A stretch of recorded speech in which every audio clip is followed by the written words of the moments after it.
Hi అండి. ఇక్కడ చూసారా, కోడైతే ఇక్కడ గుడ్లు పెట్టి పిల్లల్ని చేసింది. ఇంతకు ముందు కూడా ఈ కోడి ఇక్కడే పెట్టి పిల్లల్ని అయితే చేసింది. ఈరోజు ఎన్ని పిల్లలు, అప్పుడైతే ఒకే ఒక్క పిల్లని పెట్టింది అనమాట. ఇదిగోండి కోడి పిల్లలు. నాకైతే 4, 3, 7 పిల్లలు కనిపిస్తూ ఉన్నాయి. ఇదిగోండి, ఇంకా అది పైకి కనిపిస్తూ ఉంటే నేను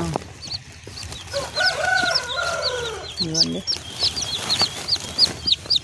చూసారా ఎంత.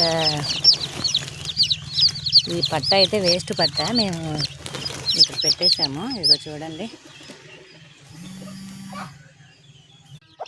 ఇదిగోండి కోడి అయితే ఇక్కడ పెట్టాను. లేకపోతే కోడి ఉండటం అయితే మనల్ని ఇవన్నీ ఎందుకు తినేస్తుంది. ఇదిగో చూసారా, 4 పిల్లల్ని అయితే తీసుకొచ్చేసాను. ఇదిగోండి ఇక్కడైతే వేసేసాను చూసారా. ఇదిగోండి ఇంకా 5 గుడ్లు అయితే ఉన్నాయి. మరి ఇవి పిల్లలు ఉన్నాయో లేదో అయితే చూస్తాను. ఇదిగోండి దాని కింద అయితే పెట్టేస్తాను. 5 గుడ్లు, 4 గుడ్లు అయితే బాగానే ఉన్నాయి. ఇదిగోండి ఒకటైతే ఇదిగోండి పిల్ల ఇక్కడే పెట్టేస్తున్నాను. ఒక గుడ్డ అయితే మురిగిపోయింది. ఇదిగోండి ఇదైతే మురిగిపోయింది, కదిలిపోతుంది అనమాట.